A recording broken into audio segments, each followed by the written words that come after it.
My name is Emily. One December, my father told the entire family not to invite me to Christmas, claiming I'd abandoned him. What he didn't mention was who'd been paying his bills for a year and a half. If you've ever been pushed out by your own family, share your story in the comments. The train lurched north, and my phone wouldn't stop vibrating. Messages stacked faster than I could clear them. By the time the doors opened at my stop, the family group chat had filled the screen. Richard Carter posted first. "Don't invite Emily to Christmas this year. She doesn't care about family anymore." No build-up, no context, just a line dropped like a decision already made. A pause followed. Then reactions trickled in. Half-used emojis, the kind people send when they don't want to choose sides yet. A cousin typed one sentence. "What happened?" Richard replied before anyone else could. "She's selfish, doesn't contribute, brings nothing but trouble." The words sat there, unchallenged. My name stayed pinned at the top of the thread, unread receipts glowing beneath it. The train doors slid open. Feet moved toward the platform. The phone went dark as I stepped off and headed toward the parking lot. Cold air hit hard enough to keep moving. Keys came out. The screen lit again with an incoming call. My aunt's name. "Your dad says you're having money problems," she said, skipping hello. "Is that true?" "No," I said. A beat passed. The call didn't end right away. No apology followed, no correction, just the sound of someone deciding what to do with that answer. "Well," she said, "I just wanted to check." "Okay." The line went dead. The car unlocked, the driver's door opened, a bag slid onto the seat, the phone buzzed again before the door shut. Another message from the group chat. I didn't open it. The engine turned over, heat took its time. The dashboard clock blinked the wrong time, still stuck from the last power cut. A small thing, but it felt accurate. At the exit, the phone rang again. This time it was my cousin Mark. "Hey," he said. "So, Dad's pretty upset." "He's telling a story," I said. "Well," Mark replied, dragging the word out, "that's his version." Traffic crept forward. A car ahead stalled, then started again. The call stayed open. "He said you cut him off," Mark added, "that you're done helping." "I didn't," I said. Another pause. Someone in the background asked Mark a question. He turned away from the phone for a second. "Look," he said when he came back, "it's Christmas. Maybe just let it go?" The light changed. The car rolled through the intersection. "Let what go?" I asked. Silence answered first, then a sigh. "I don't want to get in the middle," Mark said. "Just thought you should know what he's telling people." "I know," I said. Morning traffic pressed toward downtown while emails loaded one after another. The office lobby was already busy, badges flashing, elevators filling and emptying on schedule. By the time my desk came into view, the phone had started again. Work messages arrived first. Then the others pushed in. A text from my aunt popped up between calendar reminders. "Heard you stopped helping your dad. Is that true?" No greeting, no question mark meant to invite an answer. Another message followed from a cousin I hadn't spoken to in months. "Your father's really struggling. People are worried." The wording carried weight without facts. The email client chimed, pulling attention back to a report due by noon. Numbers lined up where they were supposed to. Comments needed review. The phone stayed face down until it vibrated again. This one came through a forwarded message, sent without commentary. "Your dad says you cut off support and left him to figure things out." The phrase, "cut off support," read like a conclusion, not an accusation. No amount, no date, just the result, already agreed upon somewhere else. Work continued. A meeting started on time. A colleague asked a question about projections. Answers moved across the table. No one in the room mentioned Christmas or family or anything that lived outside spreadsheets. During a break, another notification slipped through. A missed call from my cousin Laura, followed by a voicemail transcript. "Emily, your dad says you're done helping him. If that's not true, you should clear it up." Clear it up suggested confusion. There wasn't any. Lunch came and went without ceremony, a sandwich eaten over emails, a coffee refilled and forgotten. When I stepped outside for air, Marcus Hill stood near the corner of the building, phone pressed to his ear, suit jacket folded over one arm. He finished the call and glanced over. "You look popular today," he said. "Apparently," came back. We walked a block together, no destination planned. Marcus worked as a paralegal for a firm 2 streets over. We'd met years earlier through a mutual friend and kept in loose contact ever since. "Family?" he asked. "Yes." "That explains the tone," he replied. "What's the version going around?" "That I stopped supporting my father," I said. "And did you?" "No." Marcus nodded once, like he'd expected that answer. "What happens if you actually stop?" he asked. "That's never come up." He slowed his pace. "Never?" "No." The question hung there, unanswered. Traffic rolled past. Someone nearby argued into a headset about a delivery window. Marcus shifted the conversation without pushing. "So if payments continue, and he's telling people they don't, someone's leaving out a chunk of the story." "That seems likely." He didn't offer advice. No warning followed, just a simple observation. "Paperwork usually settles that kind of thing," he said. "Eventually." The break ended. We parted at the corner. Back upstairs, the afternoon picked up where it left off. Around 3, an email arrived from the utility company. Subject line, payment confirmation. Another followed seconds later, this one from a health insurance provider. Then a third from a property management company. All addressed to Richard Carter. All paid from my account. The pattern felt familiar enough not to surprise.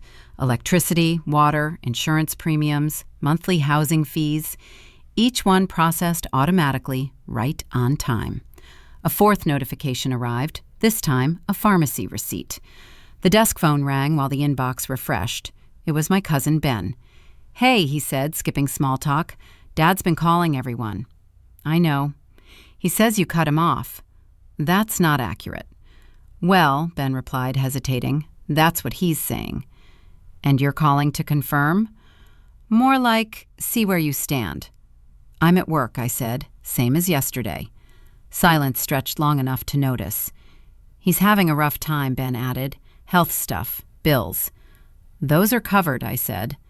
Ben didn't argue. He didn't agree either. "I just don't want this to get worse," he said. The call ended there, without resolution.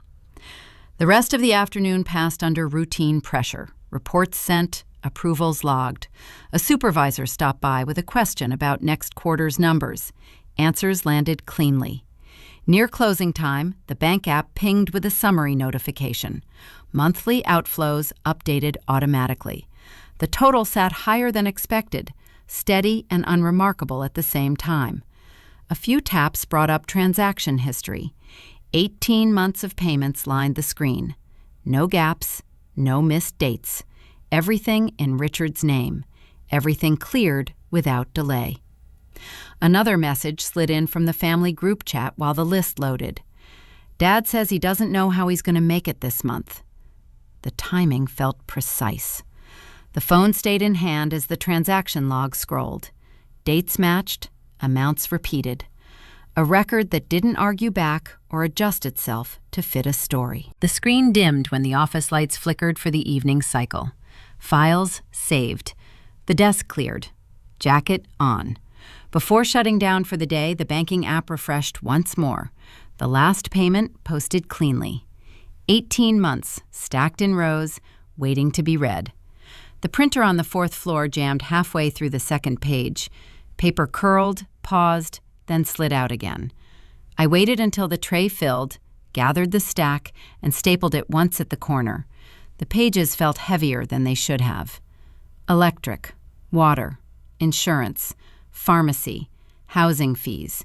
Each line carried Richard's name. Each payment showed the same account. Dates ran without gaps, month after month. The kind of consistency no one notices until it stops. Marcus leaned against the counter near the printer, coffee in hand. "That all of it?" he asked. "For now." He took the stack, flipped through without comment, then stopped on a page halfway down. Amounts like this, he said, tapping the column, they matter. To who? To the agencies that decide what someone qualifies for, he said. If these disappear, a few benefits don't survive the review. What kind of review? The kind that asks questions. He handed the pages back. No warning followed, no suggestion either, just the fact stated once. My phone vibrated before the stapler cooled. The family group chat lit up again. Richard posted a photo of a pill bottle. Doctor says stress is making things worse, the message read. Hard to manage when you're on your own. A minute later, another line appeared. Feels like being abandoned. Reactions followed. A sad face, a praying hands emoji. Someone typed, then erased, then typed again. Aunt Carol finally wrote, Emily, maybe just let this go. He's your father. The phone slid back into a pocket. The pages stayed on the counter. Marcus watched without asking. You planning to talk to him? He said. No. Then you'll want a lawyer before the story sets, he replied. A name came next, scribbled on a sticky note and pressed into my hand. Family law, he said. Procedural, not sentimental. The meeting fit into a 30-minute window the following afternoon. The office sat between a dry cleaner and a sandwich shop. No receptionist lingered. No framed slogans lined the walls. The attorney skimmed the documents, one page at a time. These payments are voluntary, she said. Consistent, but voluntary. What happens if they stop, I asked. She didn't hesitate. Depending on his reported income, some assistance gets reevaluated. There could be a clawback. There will definitely be questions. And for me? No legal obligation, she said, unless you create one. How would that happen? By continuing without structure, she replied, or by responding emotionally. The phrasing landed cleanly. So I should stop, I asked. I didn't say that, she said. I said, decide. And the meeting ended without drama. A card slid across the desk. A summary email arrived before I reached the elevator. Back at work, the afternoon kept its pace. A project deadline shifted. A client pushed for revisions. Slack messages stacked and cleared. The phone buzzed again. Richard, this time by text. Bills are piling up, he wrote. Not sure how long I can keep going. No amount mentioned. No date, just the result, framed as inevitable. A cousin sent a private message moments later. Dad's really not doing well, she wrote. This is hurting him. What's hurting him? I asked. Everything, she replied. You know how he is. That ended the exchange. By late afternoon, the bank app refreshed with another notification. Insurance premium processed. Status completed. A system message followed, cheerful in tone. Thanks for staying up to date. The timing felt off, or exact. Marcus texted once more. Attorney say anything surprising? No. Good, he replied. Surprises cost more. The group chat lit up again as I packed my bag. Richard posted a longer message this time. I never thought my own child would turn away, he wrote, but here we are. A reply appeared beneath it. Maybe there's been a misunderstanding, someone suggested. Another followed. Christmas is stressful for everyone. The conversation drifted, then stalled. In the lobby, a notification slid across the screen. Different sender. Hey, Emily, the message read. I know things are tense. We're still having dinner Christmas night. You're welcome if you want to come. Probably just a misunderstanding. It came from my cousin Lisa. Not Richard. Not an apology. An offer framed like a courtesy. The car unlocked. The engine started. The phone rested on the seat while traffic inched forward. A new email arrived before the first stoplight. Subject: appointment confirmation. The attorney's office confirmed the next steps I hadn't agreed to yet. Options listed. No recommendation attached. Another text followed from the group chat.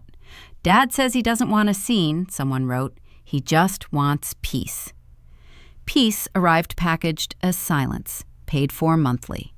At the next light, the bank app updated again. A small badge appeared beside the account. Spending summary available. But I didn't open it. The drive to the suburbs took longer than expected. Traffic slowed near the exits, then picked up again. The address came back to me without checking the map. A familiar turn, a row of cars already lined the curb. Coats hung by the door when I stepped in. Someone called my name from the kitchen, stretched thin by effort. A hug started, stopped, turned into a pat on the arm. "Glad you made it," Lisa said, already moving away. The dining table filled most of the room. Plates were set but untouched. Conversation stayed low and careful, like people choosing words from a limited list. "How's work?" someone asked.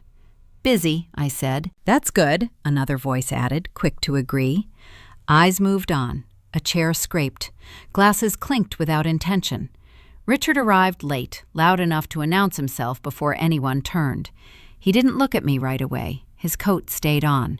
He stood near the table instead of taking a seat. "I didn't think my own child would abandon me," he said, voice raised just enough to travel. "But here we are." No one responded. Someone reached for a serving spoon, then set it back down. "That's not," a cousin started, then stopped. Richard continued, pacing a half step. "Bills keep coming," he said. "Health doesn't wait, and suddenly, I'm on my own." A glance landed on me. I stayed where I was, hands resting on the back of a chair. The story kept going, filling gaps no one challenged. A pause followed, then another line. "I gave everything to my family," he said, "and this is how it ends." That's when the folder came out of my bag. The table cleared just enough space. The folder landed flat, not slammed, not hidden. Pages slid out and spread, one after another. Electric bills, insurance statements, pharmacy receipts, housing fees, dates lined up, amounts repeated, conversations stopped mid-sentence. "What's that?" someone asked. "Records," I said. Richard stepped closer, then stopped. "You didn't have to bring that here," he said. "I didn't have to," I replied, "but it's here." A chair shifted. Someone leaned in, then leaned back. Lisa scanned a page, eyes narrowing. "These are yours?" she asked Richard. He didn't answer. Another cousin picked up a statement, flipped it once, then again. "This says paid," she said, "every month." The front door opened before anyone could add more. Marcus walked in first, shaking snow off his coat. The attorney followed, briefcase still in hand. Lisa froze near the counter. "Oh," she said. "Hi." Marcus nodded once and stepped aside. The attorney spoke without raising her voice. "Good evening," she said. "I was asked to clarify a few points." Richard stared. "You brought a lawyer?" he said. "She's here to answer questions," the attorney replied, "not to argue." "What questions?" he snapped. "About support," she said, "and consequences." Silence settled, thin and immediate. "If these payments stop," the attorney continued, "certain benefits tied to reported income will be reviewed. Some could be reduced or suspended." Someone near the end of the table cleared their throat.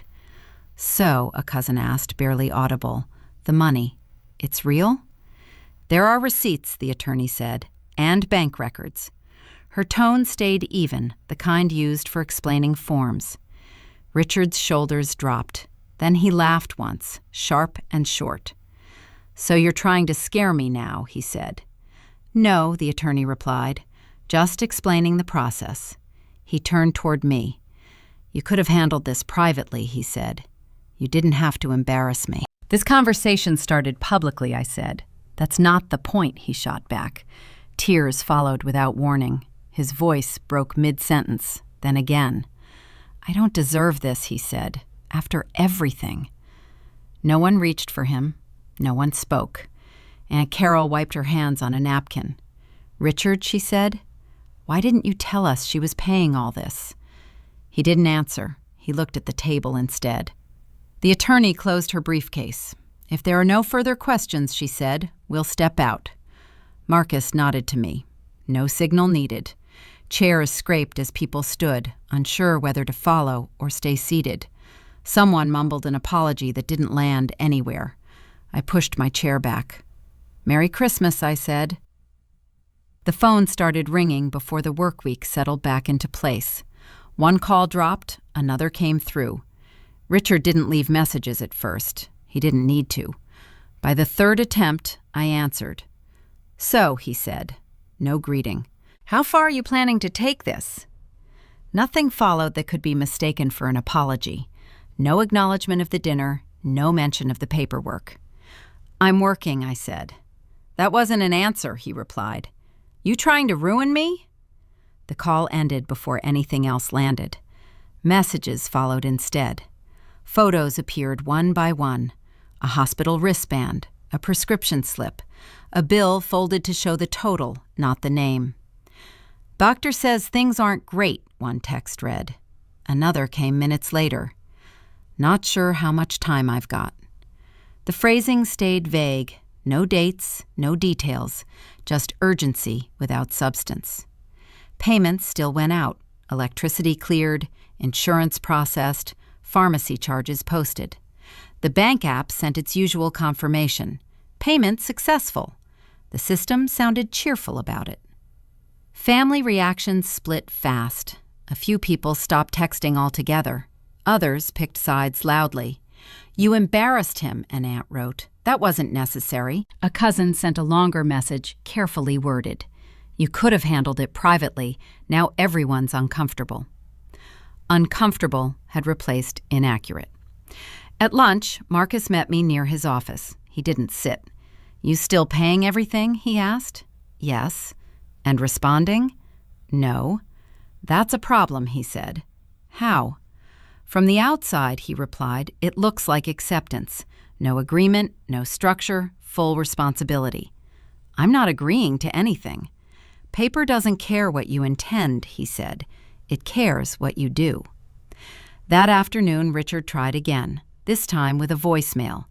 "You think you're in control," he said, "using money to keep me in line." The phrase showed up again later, forwarded through a cousin. "Dad says you're controlling him financially." No one asked whether it was true. The accusation moved faster than the explanation ever had. Another message came in before the workday ended. "If something happens to me," Richard wrote, "that's on you." The bank app chimed again. Monthly summary ready. The timing felt precise. Or automated. Probably both. The second meeting with the attorney didn't waste time. She read through updates while speaking. "You're still covering essential expenses," she said, "without terms." "I didn't want to escalate," I said. "You already are," she replied. "You just don't control the direction." "What happens if I keep going like this?" She closed the folder. "Then the system assumes consent. If you don't choose, it chooses for you." "For who?" "For everyone," she said, "including him." Paperwork slid across the desk. Options listed in plain language. No instructions highlighted. No urgency added. "Think it through," she said, "but don't wait." Richard didn't wait. The group chat lit up that night with a new message from him. "I'm being controlled with my own survival," he wrote. "Imagine what that feels like." Someone responded with a shocked emoji. Another added, "This is getting out of hand." Out of hand suggested chaos. What I saw was alignment without consent. Marcus texted once more. "You don't need to explain yourself," he wrote. "You need boundaries." The next morning, another photo arrived. This one showed a hospital hallway sign, cropped to remove context. "Waiting again," Richard wrote. "Alone." The bank app sent a notification 10 minutes later. "Insurance claim processed." 2 messages, same screen, different stories. Work filled the hours. Calls answered, reports closed. A manager asked whether I'd be available next week. The answer came without hesitation. Yes. The phone rang again near the end of the day. Richard's number. I let it go to voicemail. He called back immediately. "You going to hide now?" he asked when I picked up. "After everything I've done?" "I'm not discussing this by phone," I said. "Oh, now there are rules," he snapped. "You didn't have rules when I raised you." "I have them now." A pause followed, then a laugh that didn't land. "You think paperwork makes you powerful," he said. "Family doesn't work that way." The call ended on his side. That night, a cousin sent a message meant to sound reasonable. "Dad's telling people you're using money to punish him. You should clear that up." "With who?" I asked. "With the family," she replied. There it was, the audience, not the facts. The attorney's paperwork sat untouched on the table for hours. Pages waited without comment. Options stayed neutral. Before midnight, the bank app sent another alert. Upcoming payments scheduled. The language didn't accuse, it didn't defend, it just reminded. By morning, the decision didn't announce itself. It showed up through action. The pen moved across the form. Not fast, not slow, just steady. A signature landed where it belonged. The page slid into the folder. The folder closed. No one else knew yet. The phone buzzed once more with a new message from the group chat. "Dad says he doesn't feel safe anymore." The first change didn't announce itself. Payments moved the same day they always had. Amounts stayed familiar. What shifted was the route. Electric, insurance, pharmacy, housing, everything rerouted through a monitored account set up exactly the way the attorney outlined. No cash transfers, no flexibility, just coverage, logged and visible. The bank confirmed the update with a short message. Changes applied successfully. Nothing else followed. No warning, no explanation. 2 days later, Richard called. "What did you do?" he shouted before the line settled. "I adjusted how payments go out," I said. "You cut me off," he yelled. "You're trying to starve me."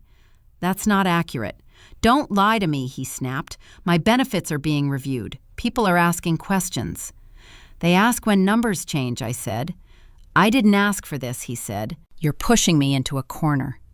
The call ended with a hard click. Another came in less than an hour later. Same tone, louder. "You think you're clever," he said, hiding behind systems. "I'll take this to court." "For what?" I asked. "Invasion," he said. "You don't get to control my life." "Talk to a lawyer," I replied. "I will," he said. "You'll hear from mine." That evening, a cousin texted. "You should know," she wrote. "Dad's telling people you abandoned him. Again." "What exactly is he saying?" I asked. "That you stopped helping, that you're punishing him." "He's still receiving support," I replied. A pause followed. "Yeah," she said. "I know. He told me later. He's just mad he can't move money around anymore." The sentence landed heavier than it needed to. "So he's still getting funds?" I asked. "Yes," she said, "just not freely." That was the first clean confirmation. The attorney responded to Richard's threat the next morning, not with a call, with a letter. It laid out the timeline, voluntary payments, no contractual obligation, documentation attached, no intrusion, no coercion, just records. The subject line read, "Response to allegation." No emotion attached. Richard forwarded the letter to the family group chat without comment. Silence followed. No emojis this time. No advice. By midweek, the next layer surfaced. The attorney called. "There's an issue," she said. "With what?" "Spending," she replied. "Some of the funds don't match declared use." "What does that mean?" "It means money meant for essentials went elsewhere." "Where?" "Places that weren't reported," she said. "Entertainment, purchases unrelated to care." "Is that illegal?" "That depends on intent," she said, "but it complicates things." Complicate didn't sound dramatic. It sounded procedural. Another call came in while the explanation settled, this time from Richard. "They're asking about my accounts," he said. "This is your fault." "Well, they ask when records don't align," I said. "You set this up," he shouted. "You wanted this." "No," I replied. "I wanted transparency." "Well, now you've got it," he said, "and you're going to regret it." The call dropped. That afternoon, the family chat stirred again. A message from an uncle appeared. "Richard says his benefits are under review. Did you report him?" "I didn't," I wrote. "Systems flagged discrepancies." "That's a convenient answer," someone replied. Marcus texted soon after. "Reviews trigger audits," he wrote. "Audits don't ask who feels wronged." The monitored account sent its weekly summary that night. Disbursements complete. Below it, a note appeared. Additional verification pending. Nothing more. Richard tried another angle the next day. A voicemail came through, calmer than before. "You know I never meant to hurt you," he said. "This got out of hand." No apology followed, just a pivot. "If you undo this," he continued, "everything settles." Undo meant revert. Revert meant silence again. The attorney sent another update before a response formed. Agency inquiry initiated, the email read, requesting clarification from Mr. Carter. Attached, a formal notice. Richard called within minutes. "They want explanations," he said. "You happy now?" "They want accuracy," I replied. "You could fix this," he said. "One call." "I won't interfere," I said. A laugh came through, thin and brittle. "So you're choosing them," he said, "over me." "I'm choosing process," I replied. That ended the call. By Friday, the story shifted on its own. A cousin reached out privately. "He's telling people you tried to control his spending," she wrote, "but now he's worried. They're asking for receipts." "Are they?" I asked. "Yes," she said, "and he doesn't have them." The system didn't gloat. It sent reminders. Documentation requested. Response window, 10 business days. Richard forwarded the notice to me late that night with a single line. "Fix this." No greeting, no request. The phone stayed still on the table while the notice sat open. Language stayed neutral. Deadlines stayed firm. Saturday morning, another message arrived. This one from the agency itself, addressed to Richard and copied to the attorney. "Please provide clarification regarding reported expenditures." No names blamed, no motives assumed. The notice arrived by certified mail. Richard's name sat centered at the top, followed by a date and a location. An appointment. Mandatory. No room to reschedule. By the afternoon, word had spread through the family without commentary. No one defended him this time. Messages that once arrived fast now stalled halfway through typing and disappeared. The silence didn't feel supportive. It felt cautious. Richard called that night, not shouting, not posturing. "I made mistakes," he said. The words came out uneven. "I shouldn't have said what I said." Nothing followed. No context. No specifics. "They're making this bigger than it needs to be," he added. "You can help me stop it." "I won't meet privately," I said. "I'm not asking for that," he replied quickly. "Just don't let them go further." "Talk to my lawyer," I said. A pause stretched long enough to register. "So you're done talking to me?" he asked. "I'm done negotiating," I said. The call ended without escalation. It didn't need one.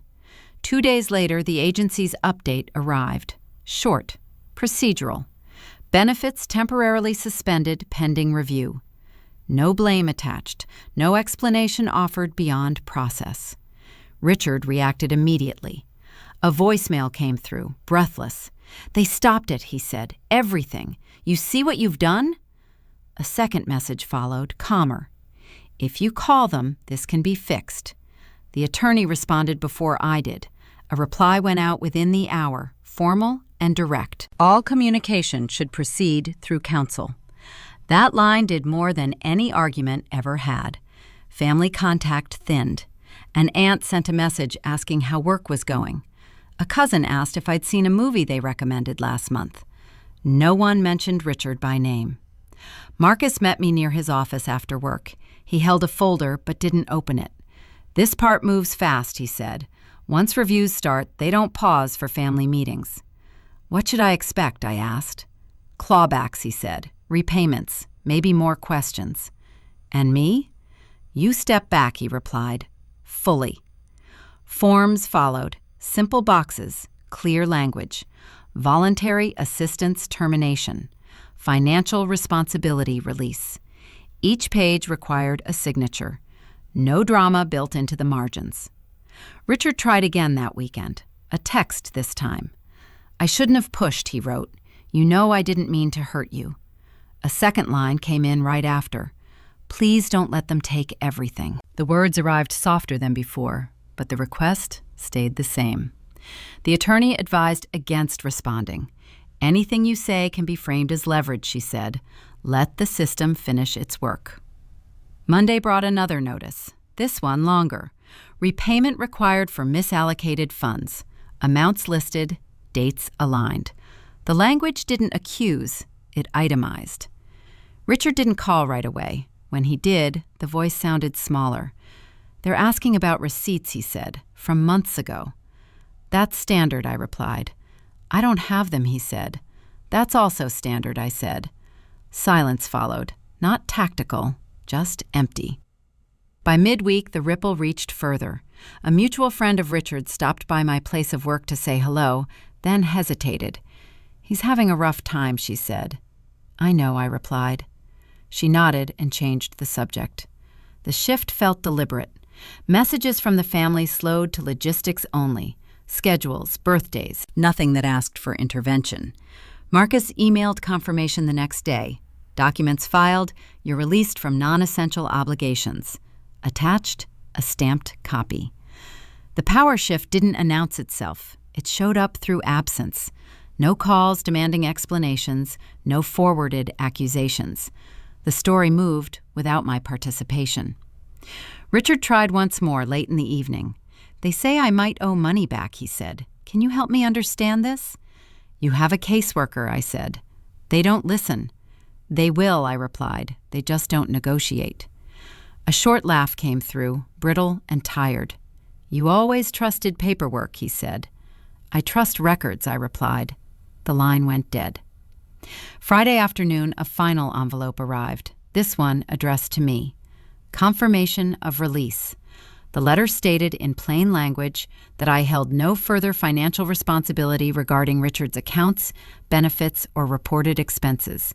Effective immediately. No signature flourish, no apology attached, just confirmation. The bank app updated that night. Scheduled payments canceled. Pending transfers cleared. A summary appeared. Changes completed. The timing felt intentional, even if it wasn't. Marcus texted once more. That's it, he wrote. You're out. A message from a cousin followed shortly after. Dad's not doing great, she wrote, but people are staying out of it now.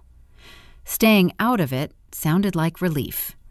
Dinner came together without interruption. A receipt printed at checkout. The total matched the screen. Small confirmations felt heavier than expected. The letter slid into a folder with the others. The folder went into a drawer. Keys landed on the counter. The phone stayed face down. Nothing else needed saying. The update arrived without ceremony. A standard envelope, a summary attached. Richard's benefits had been reduced. Some payments were suspended. Others required explanation before reinstatement. The language stayed neutral, almost courteous, as if nothing personal had ever been involved. He called a week later. Not right away, not in a rush. Things changed, he said. No blame followed, no accusation. They're asking questions now, he added, about accounts, about spending. That's part of it, I said. I have to explain myself, he said, like it was a new idea. That's usually how it works, I replied. He let out a breath that sounded tired rather than angry. The family stopped calling, he said. Guess they don't want trouble. No one corrected him. No one needed to. A few days passed before the phone rang again. This time, the number didn't show a name. Are you still there? Richard asked when I answered. I am. A pause settled, longer than before. Am I still your father? He asked. The question landed clean. No edge, no leverage attached. You are, I said, but I'm not your system anymore. He didn't argue. He didn't cry. I see, he said. The call ended there. No resolution offered, no request made. Work settled back into routine. Meetings filled the calendar. Projects moved forward. Reviews came back with fewer notes than expected. A manager asked if I wanted to take on an extra account next quarter. The answer came easily. Yes. Without the hidden payments, the bank app looked different. Balances stayed predictable. Alerts stopped stacking. The monthly summary felt smaller, lighter. A savings account opened with a few clicks, no fanfare, just confirmation. Account created successfully. The timing felt right. On Saturdays, time opened up. No calls to return, no bills to track outside my own. A flyer near the gym caught my attention one afternoon. Weekend climbing basics, no experience required. The registration went through before doubt could interfere. Family communication faded into logistics only. Birthdays acknowledged, holidays mentioned in passing. No apologies arrived, no new accusations followed. The silence wasn't reconciliation. It wasn't punishment either. It felt like distance agreed upon without discussion. Marcus checked in once, brief as always. "You good?" he asked. "Yes," I replied. "That's enough," he said. Climbing turned out harder than expected. Hands slipped, muscles complained. The instructor corrected form without commentary. Progress showed up through repetition, not encouragement. After class, sweat dried while shoes were changed. The locker room buzzed with people moving on to their evenings. The phone came out while tying laces. No missed calls, no new messages. The screen stayed still. A notification from the bank appeared instead. Interest credited. The timing made sense. Outside, traffic moved like it always had. People argued over parking. Someone laughed too loudly near the entrance. None of it required attention. The phone slipped back into a pocket. The exit door pushed open. Steps carried forward without checking for messages again. Life didn't reset. It recalibrated. And then it continued.